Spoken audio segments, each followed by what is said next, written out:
माननीय तेजस्वी प्रसाद यादव नेता प्रतिपक्ष बिहार हैं। मुझे उनके नेतृत्व की वजह से मैंने आरजेडी ज्वाइन किया।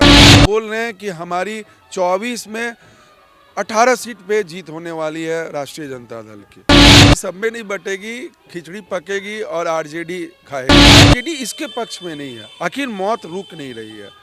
कहीं ना कहीं तो शराब आ रहा है, कहीं ना कहीं शराब बन रहा है, तभी तो सब पी रहे हैं। कहने की बात है कि ये धन बल की जरूरत है। हाँ, इसमें बल की जरूरत है, लेकिन वोट की बल की जरूरत है। पूरी उम्मीद है कि मैं ये चुनाव जीतने जा रहा हूँ और पूरी डंके की चोट पे जीतूंगा और ये चुनाव की जीत की श्रेय पूरी युवा को जाएगा। देखिएगा कि मेरी जीत जो होगी वो 2000 वोट से कम से जीत नहीं होगी और डंके की चोट पे आरजेडी ये सीट निकालने जा रही है और मेरी जीत पक्की है।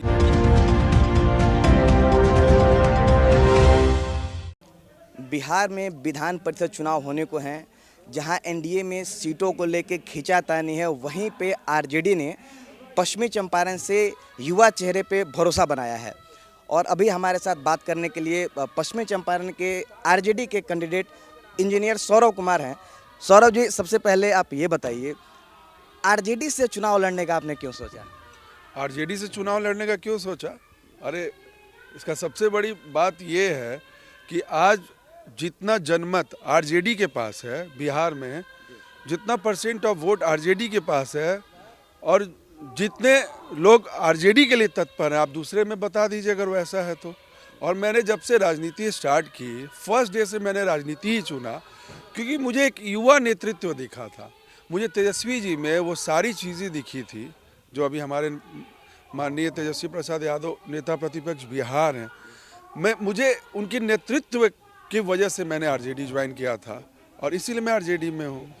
एनडीए में जो सीटों को लेके खींचातानी चल रही है, एनडीए में जो घटक दल हैं उनको लेके जो समस्याएं आ रही हैं, इधर एक तरफ जदयू, बीजेपी, मुकेश सहनी, इन सबों में जो खींचातानी चल रही है, उसका कितना फ़ायदा मिलेगा आपको इस चुनाव में आरजेडी को? देखिए, ये आरजेडी ने इस बार क्या किया कि सबसे पहले अपना उम्मीदवार को अपने क्षेत्र में भेज दिया और हम ये समझ रहे हैं कि ये जो नेतृत्व है, हमारे जो पूरी बागडोर तेजस्वी जी के हाथ में आ गई है, ये उसी का परिणाम है। और आज देखिए, वो पूरा खुले से अपने स्वच्छ मन से काम कर रहे हैं और उनको किसी तरह के डिसीजन लेने में कोई प्रॉब्लम नहीं हो रही है और इसका परिणाम आएगा। जो इतने पहले जो क्षेत्र में अपने सारे कैंडिडेट को भेज दिए गए हैं और सारे कैंडिडेट अपने पूरी मेहनत से, जोश से आज डोर टू डोर एक एक प्रतिनिधि से मिल रहे हैं, तो इसका परिणाम पक्का आएगा। और हम बोल रहे हैं कि हमारी 24 में 18 सीट पे जीत होने वाली है राष्ट्रीय जनता दल की। तेजस्वी यादव कह रहे हैं कि विधान परिषद चुनाव के बाद सरकार गिर जाएगी। इस दावे में कितना दम लगता है आपको? देखिए, ये तो बहुत बड़ी बात हो गई और ये ऊपर की लेवल की बात है। अभी तो हम अपने क्षेत्र में और विगत 15-20 दिनों से मुझे राजनीति की उतनी कोई एक खोज खबर नहीं है, लेकिन हाँ, खिचड़ी तो पक रही है और काफ़ी टाइम से पक रही है। खिचड़ी पकेगी, सब में बटेगी। हाँ, खिचड़ी सब में नहीं बटेगी, खिचड़ी पकेगी और आरजेडी खाएगी। जो लोग सरकार की कुछ नीतियों से, जैसे क्राइम हो गया, शराब हो गया, से लेकर नाराज हैं, आरजेडी और आप लोग कैसे भुनाएंगे इसको इस चुनाव में? नहीं, हमारा अहम मुद्दा है, अभी सबसे अहम मुद्दा है बेरोजगारी, दूसरा हमारा एजुकेशन से रिलेटेड अहम मुद्दा। लेकिन आज जो शराबबंदी हो रही है, शराबबंदी के पक्ष में हमारी आरजेडी भी थी। जब 2015-16 में ये पास हुआ था, हमारा टीम के पूरे सपोर्ट से ही पास हुआ था। लेकिन उसकी जो अभी उनकी हमारी टीम ये बोलेगी जो नीति है उसमें थोड़ी सी चेंज लाया जाए, उसको इतना टफ नहीं किया जाए। आखिर टफ करने से फ़ायदा क्या हो रहा है? आप अभी भी देखिए, सिवान में 16 लोग मारे गए, फिर नवादा में 5 दिन पहले मारे गए, हमको लग रहा है 2 महीना पहले चंपारण में काफ़ी लोग की मौत हुई थी। तो आरजेडी इसके पक्ष में नहीं है, आखिर मौत रुक नहीं रही है।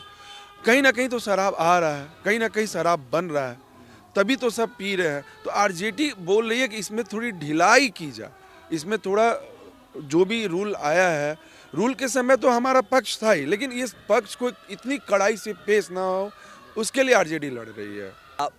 ऐसा माना जाता है कि जो एमएलसी का चुनाव है वो धनबल और बाहुबल का चुनाव होता है, उसमें आप कैसे अपने आप को फिट देखते हैं?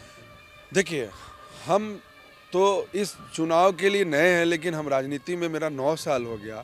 ये कहने की बात है कि ये धन बल की ज़रूरत है। हाँ, इसमें बल की ज़रूरत है, लेकिन वोट की बल की ज़रूरत है। और सबसे बड़ी बात है कि अभी 80% नए चेहरे आए हैं और उस 80% में 80% युवा आए हैं।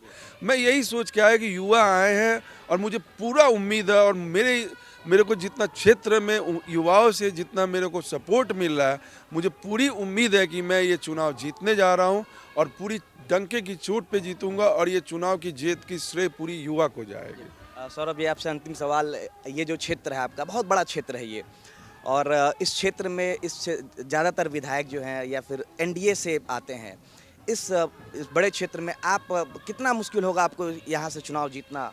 मैं आपको पहले ही बोल दिया है कि ये विधान परिषद बिल्कुल व्यक्ति विशेष चुनाव होती है और ये व्यक्ति विशेष, इसमें जितने निर्वाचित जनप्रतिनिधि होते हैं वो वोट करते हैं, तो वो समझ रहे हैं कि मेरी आवाज़ कौन उठाएगा, वो समझ रहे हैं मेरे लिए लड़ेगा कौन।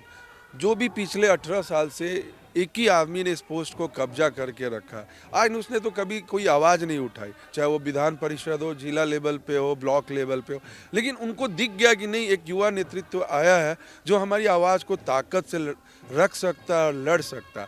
ये चुनाव मेरे लिए कोई भी मुश्किल नहीं है और आप देखिएगा कि मेरी जीत जो होगी वो 2000 वोट से कम से जीत नहीं होगी और डंके की चोट पे आरजेडी ये सीट निकालने जा रही है और मेरी जीत पक्की है युवा के नेतृत्व की वजह से। आपको बहुत बहुत शुभकामनाएं। धन्यवाद। ये थे हमारे साथ सौरभ कुमार। इनका साफ तौर पे कहना है कि जो परिवर्तन जो है वो तय है, यहाँ पे लोग परिवर्तन की लहर है, यहाँ पे लोग परिवर्तन करेंगे और इन्होंने दावा भी किया है कि 2000 थे कि मार्जिन से ये चुनाव जीतेंगे। अब बड़ा सवाल ये है कि आने वाले दिनों में यहाँ के जो जनप्रतिनिधि हैं वो किन्हें जिताते हैं और किसे सदन में भेजते हैं। सहयोगी मोहित के साथ संजीव चौबे, इंडियन न्यूज़, बेतिया।